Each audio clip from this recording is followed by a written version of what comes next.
Last night at the debate, we saw the president mention how the IRS was weaponized against the Tea Party and is now being used against him. So do you think that's accurate to say? Oh, there's no doubt about it. And of course, the House ended up investigating it. There wasn't the accountability within the IRS that many of us had hoped for, but I think it's one of the first times in the history of federal government that we actually got an apology out of a governmental agency. And in this case, it's often repeated that they were simply denying the tax-free status that these organizations were entitled to have as educational organizations. It wasn't just that; they also were auditing contributors and demanding contributor lists from organizations operating entirely unethically and illegally. But it certainly appears to me that the biggest scandal in this very scandal-ridden administration of Obama's almost certainly appears to be the pay-to-play schemes that Hillary Clinton had in place with the Clinton Foundation, and which now it appears Joe Biden had been operating on for a long time as well. Selling influence and access appears to be, something that the FBI is now investigating on a criminal basis. So when it comes to that, the president, he did try to push Joe Biden a little bit. He tried to push him on his son Hunter getting $3.5 million from the wife of the former mayor of Moscow, the shady deals in Ukraine with Burisma meeting the former Vice President Joe Biden at the insistence of Hunter, the deals with China. We have a whistleblower coming out to corroborate some of these claims. What did you make of Biden's reaction to that, or lack of a reaction in Dodge?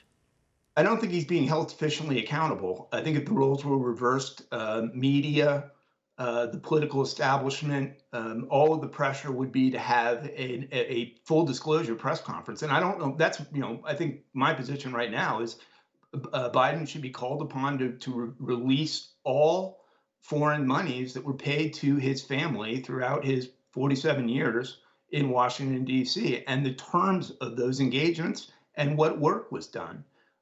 It certainly appears in the case of Burisma in Ukraine, in these vast investments in China, now a revelation that they were facilitating the transfer and sale of a Michigan-based company to businesses that were largely controlled by the Chinese Communist Party, that this was, a family that was profiting off of his positional authority and public service. And it goes beyond being just unethical. I believe that there is a national security concern here because for years we've seen Joe Biden helping China, saying that, what's it to the U.S. if China gets ahead? And that's terrifying to see your leader saying that and allowing such an evil regime such as the communists in Beijing to rise up economically. And so when it comes to that, you see that Biden, he's also been quite reluctant to put any blame or assign any blame for COVID-19 and its spread and its initial cover-up on Beijing. Right. Do you think that Biden's overseas ventures with China, with Ukraine, that it affected a lot of his policy making and positions?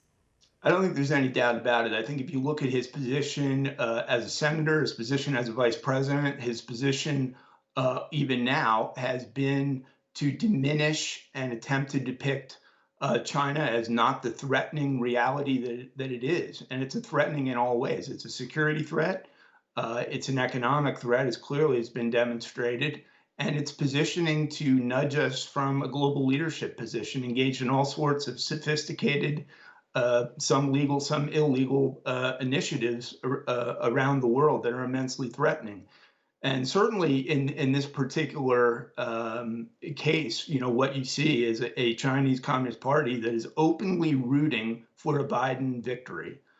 For all of the scrutiny and the false allegations that were placed on President Trump to try to distract his administration and deflect potentially an investigation into Hillary Clinton. There was all this concern about being compromised. As you correctly say, in this particular case, there's plenty of reason to believe that he is not going to be able to function with the U.S. interests first and foremost in mind, given the conflicts of interest that clearly exist with China, that clearly exist with this $3.5 million. I don't even think we understand fully what that was for. The fact that these questions are not being presented, that Joe Biden is not being demanded to answer precisely the amount of money that he has received and what for and to what family members, is an utter disservice to American democracy and to American voters who need to make a decision.